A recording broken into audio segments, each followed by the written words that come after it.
Terima kasih Anda masih bersama kami di debat publik ketiga pemilihan Bupati dan Wakil Bupati Ponorogo tahun 2024.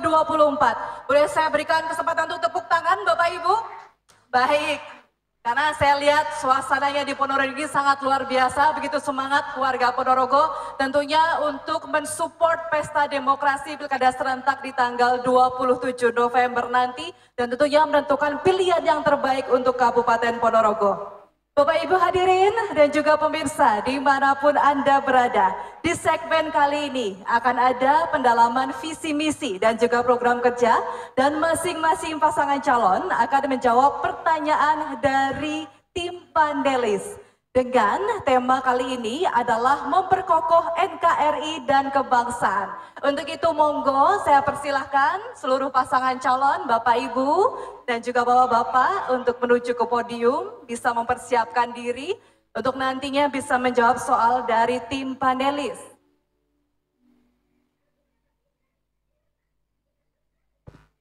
Baiklah, untuk tema kali ini memperkokoh NKRI dan kebangsaan akan ada kode soal FGHIJ. Kami berikan kesempatan kepada perwakilan Paslon 2 untuk bisa mengambil kode soal. Monggo Bapak. Baik, kode soal yang terambil kali ini adalah, silakan ditujukan ke kamera dan juga seluruh hadirin. Kode soal H. Baik, terima kasih. Silakan kembali ke tempat. Kode soal H. Saya akan mengambil kode soal H. Tentunya amplop juga masih tersegel, terjamin kerahasiaannya.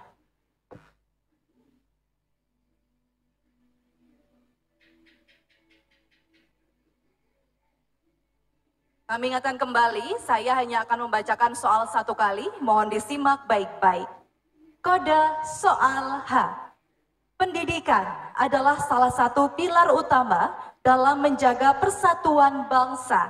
Infrastruktur dan layanan pendidikan yang merata dan berkualitas tidak hanya menciptakan peluang yang setara bagi seluruh masyarakat, tetapi juga memperkuat rasa kebersamaan dan solidaritas sebagai sebuah bangsa.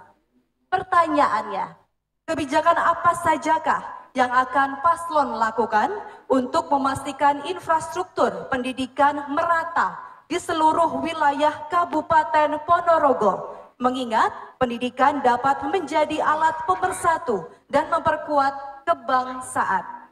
Kita berikan kesempatan pasangan calon nomor urut 2 menjawab dengan durasi 2 menit 30 detik dimulai ketika berbicara. Pertama, kita pastikan guru-guru kita ada dulu. Yang kedua, lalu kemudian kita membangun fisiknya. Kita ngomong percuma kalau membangun apa aja, ngomong cita-cita pendidikan bagus, tapi kemudian fisiknya belum dibangun. Banyak kemarin gedung sekolah yang sudah hampir mereteli, hampir apa, kemudian kami selesaikan. Saya tahu ini bukan hanya kami yang bangun, bupati-bupati sebelum kami juga ikut membangun pendidikan. Maka tidak kami nafikan, tidak kami pungkiri. Nah, hari ini kemudian setelah kemudian pendidikan gedung kita bangun, kemudian fasilitas kita bangun, lalu kita pikirkan bagaimana membuat programnya, kurikulumnya sudah bagus. Lalu kemudian bagaimana mengisi inovasi-inovasi karena output dari pendidikan adalah menyiapkan generasi penerus yang lebih berkualitas. Maka di samping kemudian kurikulum Merdeka yang ada di Indonesia, maka kami menambahi beberapa muatan lokal, pendidikan berkarakter, pendidikan agama, agar kemudian anak-anak besok tidak hanya hebat, tidak hanya teduh secara budaya, tapi juga berakal karimah. Maka program yang agak keren dari kami ingin SD rasa madrasah dan SMP juga rasa madrasah. Bupatinya boleh dibilang STC sedulur tunggal ciu, itu dulu friend, kita sudah tobat bersama-sama. Jangan khawatir, saya mengakui, kita tobat bersama-sama. Ketika sudah menjadi bupati, tidak boleh tidak teladan baik. Itu contoh ya. Nah, yang kedua kemudian kejar paket dan pemerataan program. Oleh karena maka saya menjamin menyiapkan generasi penerus yang berkualitas adalah penting. Sehingga kemudian pemerataan guru yang berkualitas menjadi penting. Oleh karenanya maka guru yang non honorer, yang honorer, yang non dapodik, hari ini kita dapodikan, kemudian kelak menjadi P3K. Dengan cara itu ada pemerataan tidak hanya fasilitas pendidikan, tapi juga ketersediaan guru yang nanti ketika kita kehabisan murid akan ada regrouping. Kami yakin dengan cara pemerataan dan infrastruktur pendidikan ada, maka tidak hanya baik, tapi anak-anak Ponorogo besok akan berkualitas dan berakhlakul karimah. Jadi ketika kita mati besok, kita tidak punya PR lagi, anak-anak hebat, tidak seperti yang diimpikan orang-orang ke depan. Mudah-mudahan kita baik, anak baik, dan generasi berkualitas, impian kita bersama-sama. Waktu habis. Baik, kita berikan kesempatan kepada pasangan calon nomor urut 1 menanggapi jawaban pasangan calon nomor urut 2 dengan durasi 1 menit 30 detik dimulai ketika berbicara. Baik, terima kasih moderator. Yang saya hormati pasangan paslon 02, mungkin di sini saya tidak akan banyak bertanya. Saya hanya ingin berkomentar dan juga mengingatkan kembali janji-janji paslon 02 tahun 2020 kemarin yang mungkin hanya sangat minim yang terrealisasi. Di tahun 2024 ini panjenengan kembali berjanji dan isinya kurang lebih sama. Sepertinya kami dan masyarakat Ponorogo pesimis janji tersebut akan terrealisasi dan tahun-tahun mendatang. Nyuwun sewu Pak Giri, namanya janji itu adalah hutang. Ini saya sebutkan beberapa janji yang tidak terrealisasi. Yang pertama yaitu ada penanganan sampah yang nyatanya buktinya sampai saat ini gunungan sampah semakin tinggi di Tepa Mercan. Peningkatan hasil pertanian terutama janji kepada petani adanya benih padi yang bisa mencapai 14 ton, nyatanya juga nggak ada. 3, pemberdayaan ekonomi masyarakat lewat program ternak udang faname, nyatanya juga nggak tahu sekarang. 4, janji kepada petani adanya program pupuk Yarnen, bayar setelah itu panen. Saya tanya keliling kepada petani-petani itu, zong Pak. Mohon panjenengan sebagai incumbent, sebagai petahana bisa langsung dicek ke lapangan apakah itu sesuai atau tidak. Terima kasih, cukup. Ya, waktu habis. Bapak Ibu mohon tenang, sekali lagi mohon tenang, kita hargai seluruh pasangan calon yang sedang menyampaikan gagasan dan juga idenya. Baik, mohon tenang Bapak Ibu. Kita berikan kesempatan kepada pasangan calon nomor urut 2 kembali menjawab dengan durasi 2 menit dimulai ketika berbicara. Pertama, soal sampah ditanyakan lagi. Allahu Akbar. Mas, saya ini mengolah sampah ini, ya sampah saya, sampahnya Pak Ipong, sampahnya Bapak Bote sebelum kita bersama-sama, aib kita bersama-sama. Sekarang sudah ada RDF yang ada di Merican, mengolah sampah menjadi RDF, menjadi tepung plastik, bentuknya kotak-kotak namanya RDF. Itu sudah bisa dijual, bisa dicek ke sana, bisa dijual ke pabrik besi atau mana, itu dikirim ke sana. Yang dulu tidak pernah ada solusi. Lalu untuk mencukupi kecukupan lahannya, kami sedang PPTKH dengan perhutani yang ada di mana di Sukun. Sebentar lagi sudah berproses di Kementerian KLHK, mudah-mudahan jalan. Ini jangan kemudian terus digawe elek-elek terus toh, friend. Ini sampah panjenengan berdosa, menepuk air, menepuk di dulang, terpercik muka sendiri. Ini kan PR kita bersama. Yang kedua mengenai benih padi, Mas. Besok kita undang profesornya ya. Itu saya didampingi oleh Pak Suhardi Malang. Kenapa kemudian harus ada inovasi benih? Kami ingin menjawab tantangan yang alih fungsi tadi, maka kami menciptakan benih yang bagus. Memang belum berhasil, tapi SOP-nya jika dipenuhi sesuai dengan SOP, ini ilmiah, Bro. Ini akan berhasil. Petani kita gagal karena SOP-nya tidak dituruti seperti itu. Maka kemudian pelan-pelan, saya yakin dengan cara itu pelan-pelan akan berhasil. Ini sedang proses penelitian. Oleh karena maka termasuk udang fanam ini penelitian, belum jadi program. Jadi jangan begitu ya, Dek ya. Lagi-lagi ya, Dek. Sudahlah, Dek Luhur punya bakat politik yang baik. Jangan suka ngorek-orek begitu, anak hebat. Biar besok bakatmu semakin bagus. Belajar kepada mentor. Bapakmu tuh mentor yang hebat, ayahmu mentor hebat. Waktu habis. Baik, terima kasih semangatnya Bapak Ibu warga Ponorogo. Kita tenang, kita kondusif kembali. Baik, Kita berikan kesempatan kepada pasangan calon nomor urut 1 perwakilan mengambil bola soal. Silakan. Dan yang didapat kode soal kali ini adalah, ya, silakan ditujukan kepada kamera, kode soal F. Baik, terima kasih. Silakan kembali ke tempat, Bapak. Kode soal F. Baik, kita cek. Amplop sudah di tangan saya dan tentunya masih tersegel, terjamin kerahasiaannya. Saya akan buka dan bacakan soalnya. Bapak Ibu, harap tenang Bapak Ibu. Bapak Ibu, warga Ponorogo yang kami banggakan, mohon tenang. Saya akan bacakan soal dan saya hanya akan membacakan soal 1 kali. Jadi supaya seluruh pasangan calon dapat mendengar dengan baik. Mohon tenang. Terima kasih banyak. Baik. Mohon tenang. Kode soal F.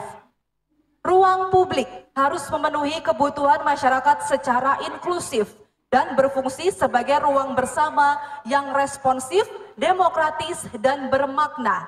Artinya, ruang publik harus mendukung berbagai kegiatan masyarakat dapat diakses oleh semua lapisan sosial, serta menciptakan keterhubungan antara manusia, ruang, dan konteks sosial. Pengelolaan ruang publik yang baik sangat penting untuk menjaga toleransi dan kepentingan bersama.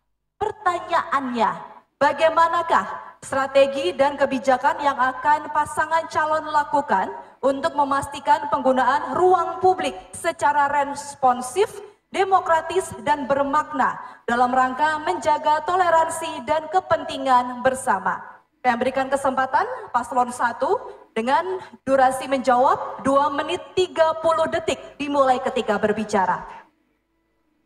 Baik, terima kasih moderator. Pertama, tentu kami akan merevitalisasi jalur hijau dengan penanaman kembali pohon-pohon peneduh di jalan-jalan protokol. Kedua, meningkatkan ketersediaan penerangan jalan umum atau PJU yang layak demi kenyamanan dan keamanan pengguna jalan. Ketiga, merenovasi ruang-ruang terbuka hijau publik agar bisa nyaman, tenang sebagai sarana berinteraksi masyarakat dan ruang ekspresi generasi muda. Tentu komitmen menyediakan lahan-lahan parkir baru dengan layanan yang modern, karena seperti yang kita ketahui dengan median jalan yang besar sehingga badan jalan menjadi berkurang sehingga banyak kemacetan karena parkir mobil itu menghabiskan ruang jalan itu. Tentu itu menjadi salah satu solusi kemacetan kota dan juga sebagai meningkatkan PAD retribusi, menghadirkan layanan jaringan internet cepat di ruang-ruang publik dan di sekolah-sekolah yang ada di Ponorogo ini. Tentu itu salah satu dari strategi kami bagaimana nanti ke depan dengan cara penguatan tata ruang publik untuk mewujudkan tata kelola wilayah yang terpadu dan berkeadilan. Terima kasih. Masih ada waktu? Cukup? Cukup. Baik, kita akan reset untuk timer atau waktunya. Baik. Harap tenang Bapak Ibu, harap tenang. Ya, terima kasih kerjasamanya, G.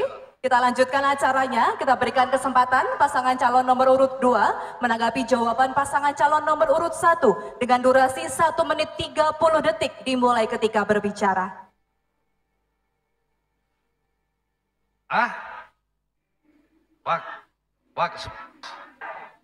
Pertama begini, kita mulai ya Bu, saya mau bicara. Mohon tenang, kita jeda waktunya. Kita jeda waktunya. Kami sudah melakukan Baik, silakan. yang Pak Luhur sampaikan. Artinya kemudian menurut Pak Luhur, kami membangun pedestrian, trotoar itu bagus apa tidak, kok masih salah lagi. Padahal itu digemari banyak orang, mampu menumbuhkan UMKM, jenengannya sering nongkrong di sana, kok malah sekarang kau dihujat lagi.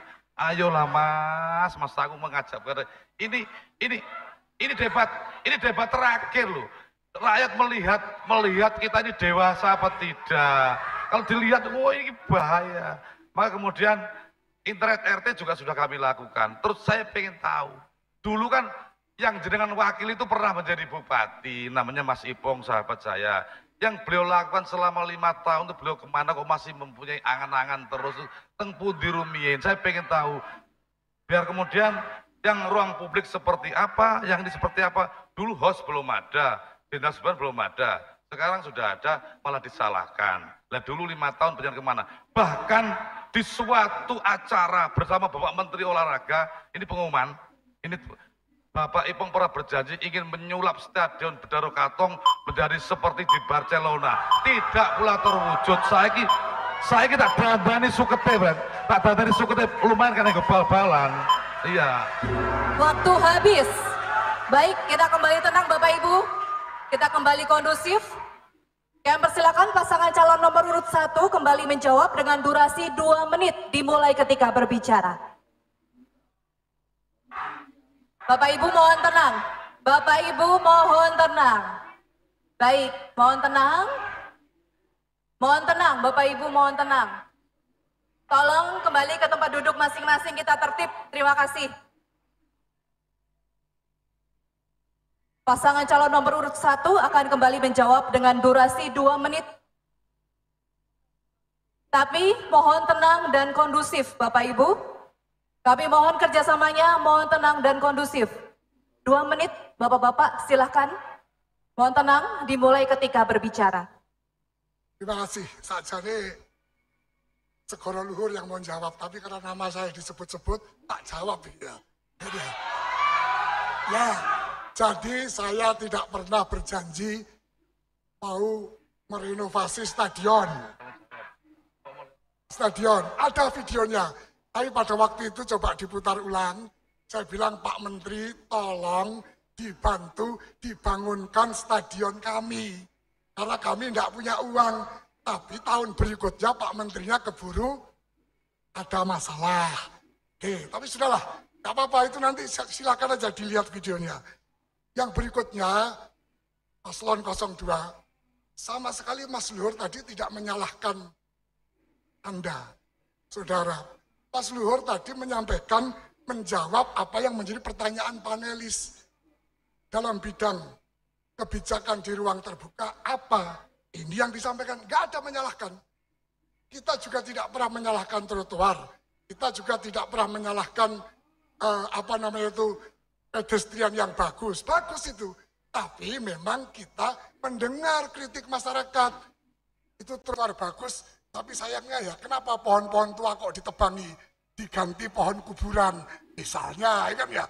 Terus misalnya kebijakan one way, kebijakan yang menurut masyarakat dan saya tidak melalui kajian yang cukup, tidak ada konsultasi publik. Akibatnya apa? Kebijakan itu begitu dilaksanakan, diprotes, jalannya itu medianya udah terlanjur dibongkar. Nah itu kan duit rakyat, kan ya? Ya kan duit rakyat. Jadi kita tidak pernah menyalahkan, tapi kita cuma menyampaikan apa yang menjadi kritikan masyarakat. Waktu habis. Baiklah, Bapak Ibu hadirin tamu undangan seluruh pendukung pasangan calon, kita berikan tepuk tangan yang paling meriah untuk seluruh pasangan calon Bupati dan Wakil Bupati Ponorogo tahun 2024. Itulah tadi sesi atau segmen pendalaman visi misi. Masing-masing pasangan calon telah menjawab dengan begitu baik pertanyaan dari panelis. Kita akan jeda terlebih dahulu, kita akan kembali setelah jeda iklan layanan masyarakat berikut ini.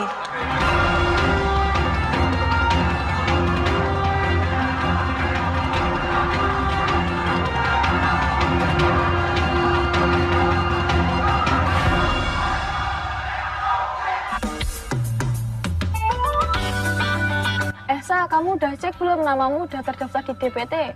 DPT? Apaan sih Mbak itu? DPT itu daftar pemilih tetap buat pilkada nanti. Oh gitu, gimana sih caranya? Soalnya aku belum pernah ngecek. Kamu tinggal cek laman cek dptonline.kpu.go.id. Nah, di situ ada fitur pencarian data pemilih pilkada 2024. Kalau belum, kamu bisa lapor ke laman pendaftaran pemilih di kpu.go.id. Jangan sampai nggak terdaftar, biar nanti bisa ikut nyoblos. Wah, oke deh, penting banget ini. Terima kasih ya Mbak infonya. Sama-sama, Sa. Ayo cek sekarang biar nggak ketinggalan. Cek di PT Online sekarang. Pastikan namamu terdaftar dan siap gunakan hak pilihmu di pemilihan Bupati dan Wakil Bupati Kabupaten Ponorogo tahun 2024. Iklan layanan masyarakat ini dipersembahkan oleh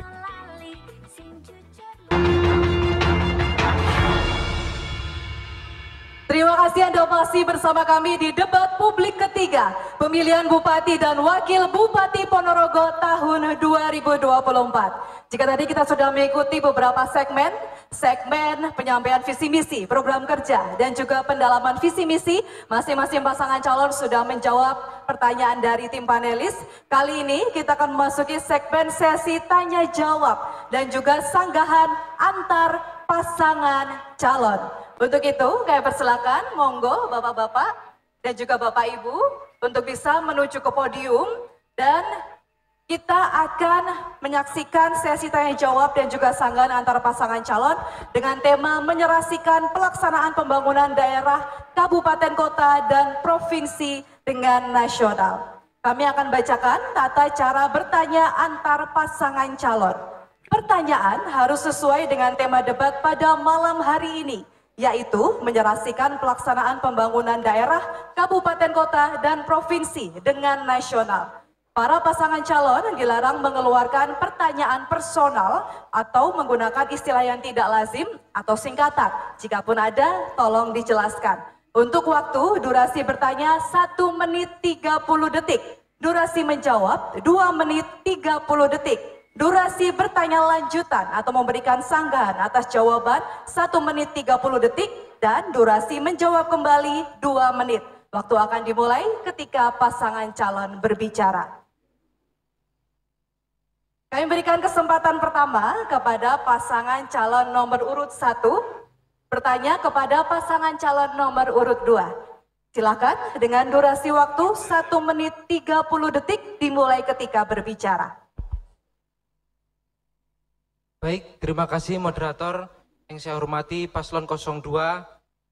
Satu lagi yang membuat masyarakat Ponorogo heboh saat itu dengan hadirnya investor dari negara Maroko yang siap menguncurkan duitnya hingga 900 miliar. Uang sebanyak itu untuk pengembangan pariwisata di Ponorogo.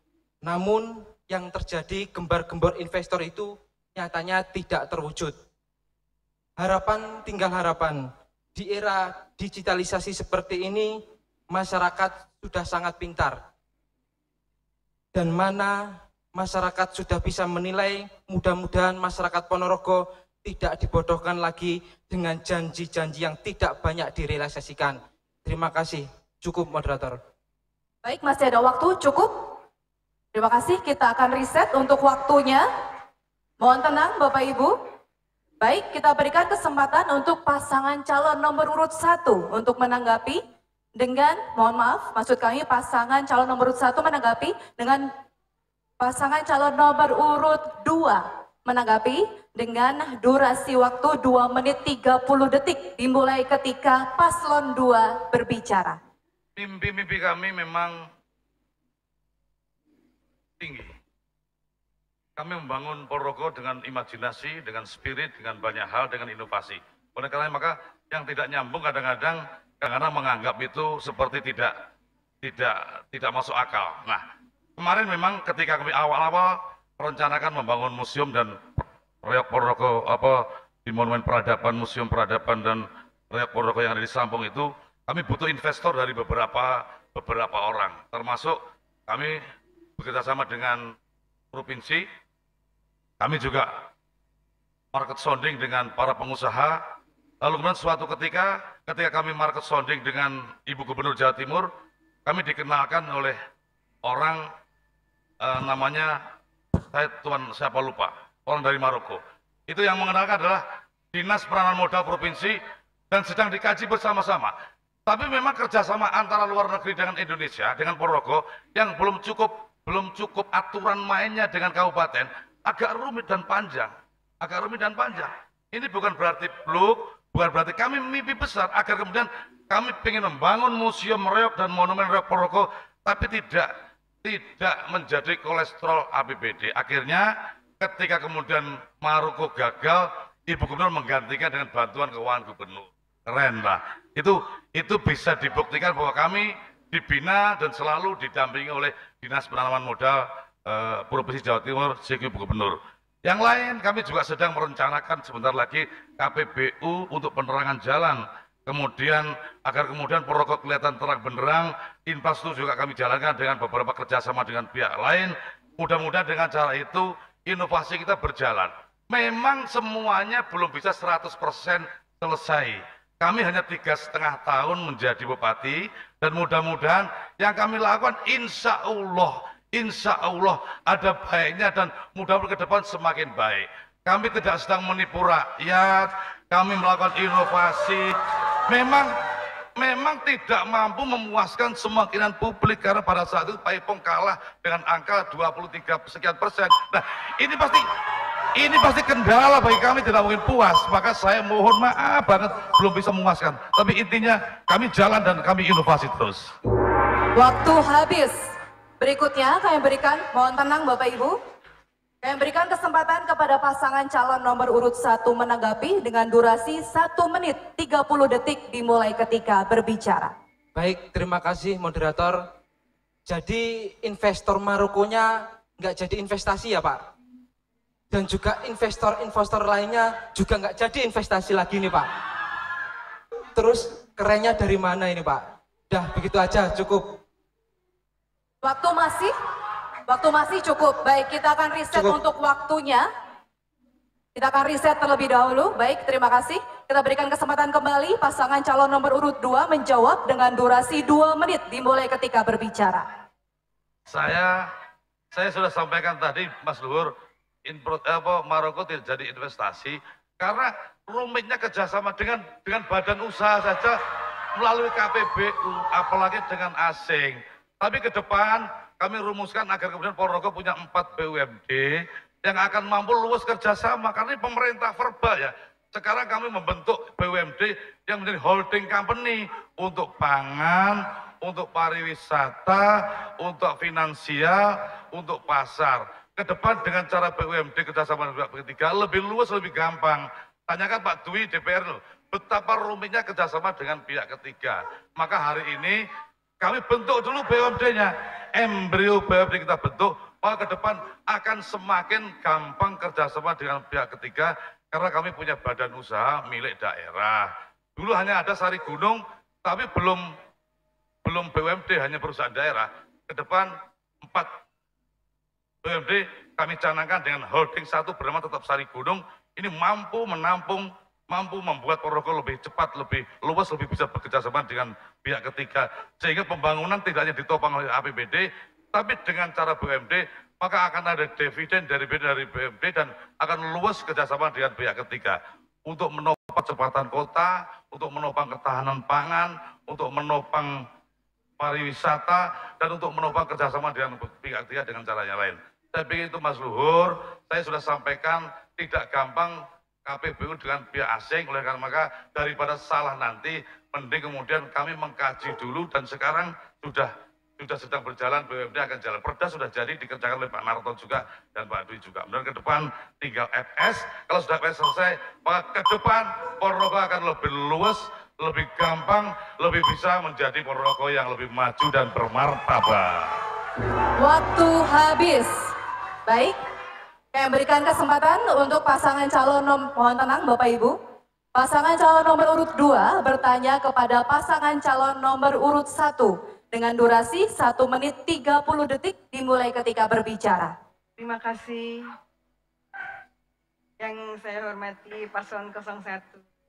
Saya mau bertanya, pada saat Anda menjabat, Anda sempat berstatement di salah satu TV nasional yang menyatakan bahwa koruptor harus dimaafkan. Tentunya pernyataan ini tidak selaras dengan komitmen nasional tentang pemberantasan korupsi. Bagaimana Anda menyikapi pernyataan tersebut, Bapak? Terus kedua, ingin pangapunten Pak Ipong.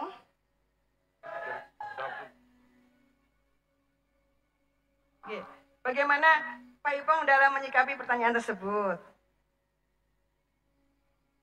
Cukup? Ya. Waktu masih tapi cukup ya. Baik, kita akan riset terlebih dahulu untuk waktunya. Baik, silakan.